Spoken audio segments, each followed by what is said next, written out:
Tom Steyer joining us now, and I want to start, Tom, with something we were just talking before we started here, coming on the air, and you asked me to call you Tom, and I responded with the fact that I feel like people who put themselves on the line and run for office like this, you're putting yourself in a position of respect that I think commands that, but your response was very interesting. Well, look, I believe that this process of campaigning has actually connected me with Americans in the most fundamental way. And I don't think it's elevated me, I think it's connected me. And I'm a grassroots organizer. This is my 8th year full time of going around the country and talking to people. But my attitude about it is that's a two-way street. You know, they may get a chance to learn about me and what I stand for, but I get a chance to learn about them and what they're going through and what they believe and what they need.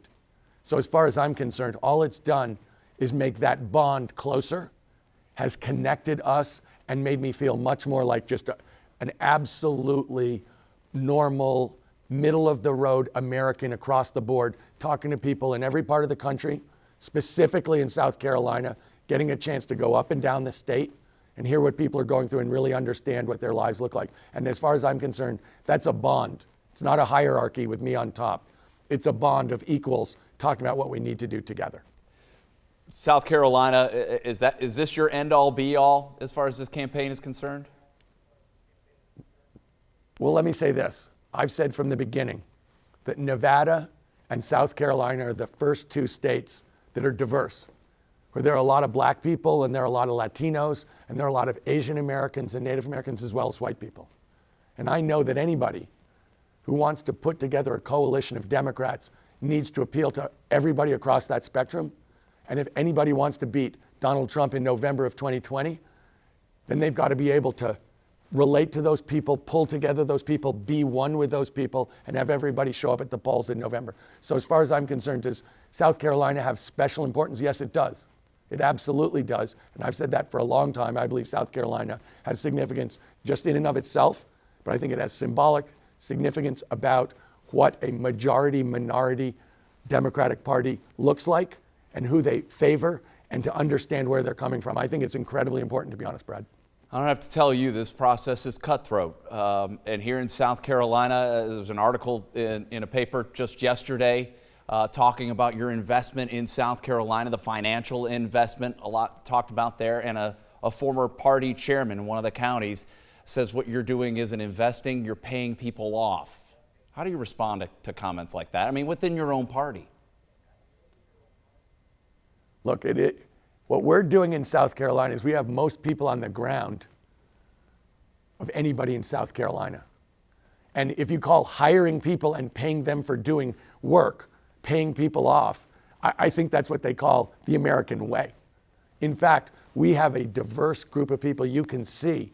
Take a look at our campaign in South Carolina. Take a look who's working for us. Take a look who's endorsed me. If you're asking people to do work for you, to do community organizing, I'm a community organizer. I know that the best way to do community organizing, the only really effective way, is have people going to those communities that they're part of and that they know. And so the idea of paying people off, I think, in fact, what we're talking about is an organization where people are involved, and if they do work, they get paid for it, and that's entirely appropriate, and that's the way community organizing works. What you can see in South Carolina, actually, is that my going there, my wife's moved to South Carolina, for goodness sakes.